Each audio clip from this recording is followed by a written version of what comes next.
Arsenic wafers, lead paint, and a splash of radium. Ugh, the vintage beauty cocktail. But don't get smug, darling, because while yesterday's women were literally dying to be beautiful, today's might be doing the same. From Victorian women eating arsenic to today's risky anti aging fads, it seems humans have always been willing to gamble with their health, all in the name of looking good. So buckle up, it's about to get toxic. Welcome back to a brand new episode of Beauty Unlocked. I'm Carissa, and today we're diving into the deadly side of beauty. Literally. Picture this, it's the mid 1800s. You're walking down a soot darkened London street, lifting your skirts to dodge the muck. In a shop window, you spot a miracle product, Dr. Rose's Arsenic Complexion Wafers. The ad promises you a luminous porcelain glow, the kind of skin only the wealthiest ladies could afford to flaunt. Guaranteed to remove freckles, redness, and sallowness, restoring youthful beauty without the need for paint or powder. Sounds amazing, until you realize you're slowly poisoning yourself. Arsenic was sold not just in wafers, but also as soaps, tonics, and even cosmetics. One popular bath ritual was soaking in arsenic laced mineral waters. Women believed it would lighten the skin from within, an internal cleanse for external perfection.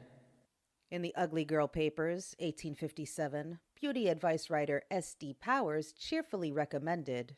A small amount of arsenic lends a soft brilliance to the complexion, and many a belle owes her irresistible charms to its magic. Charming, right up until you started losing your hair, vomiting blood, or, dying.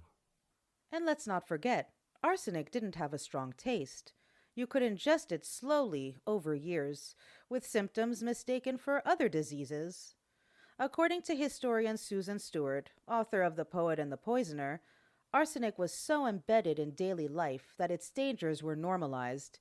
It was in rat poison, sure, but it was also in beauty regimens, medicine, even green wallpaper. Fashion and home decor trying to kill you. The 19th century was wild. Fast forward to today, we like to think we're smarter. Sure, we've got science, regulation, and dermatologists, but the obsession with eternal youth? Still very much alive, and sometimes just as dangerous. And you're probably thinking, Carissa, give us examples. All right, we're getting there. We're getting there. Black market Botox parties. Yes, they're a thing, where unlicensed injectors use knockoff neurotoxins that can cause paralysis. Stem cell facials, hyped but made from dubious sources, promising to rewind your skin. The hell does that mean? Often unregulated and risky. DIY fillers, because, people doing DIY fillers is actually a thing. Buying syringes online and injecting their own faces, often with disastrous results. And it's not just fringe cases.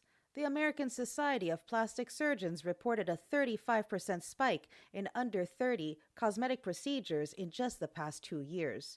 What does that mean? That there's been a 35% increase in procedures performed on patients younger than 30, highlighting how deeply beauty pressures are affecting younger demographics.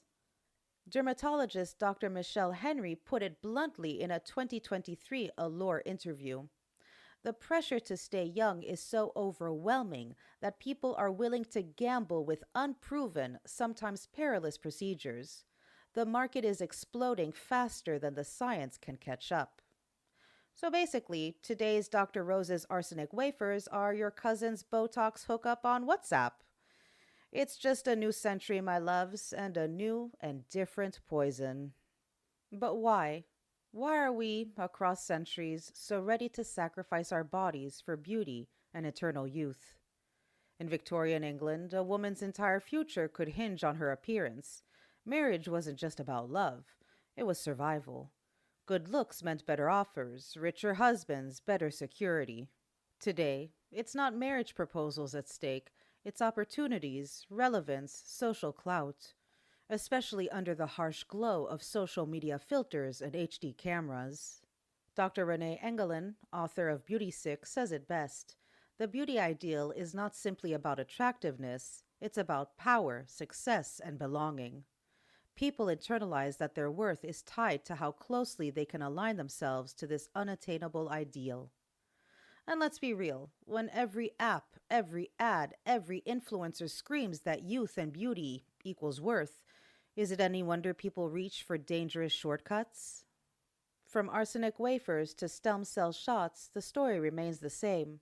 We're sold the idea that beauty will bring us love, success, and immortality. The fear of aging, of fading, of losing value, that stays the same. But at what cost? Victorian women risked death for a porcelain glow. Today we risk our faces, our health, even our identities, all for a few extra years of looking young enough. Maybe it's time to ask, what's the real poison, the products or the pressure? And that's it for today's episode, my loves. If you enjoyed this episode, make sure to subscribe to our YouTube channel and follow us on TikTok. The links are in the show notes. Remember to stay curious, stay critical, and stay safe. You'll hear from me again next week. Bye. Make it clap, clap, clap.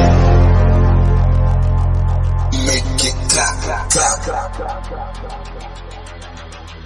Make it clap, clap, clap.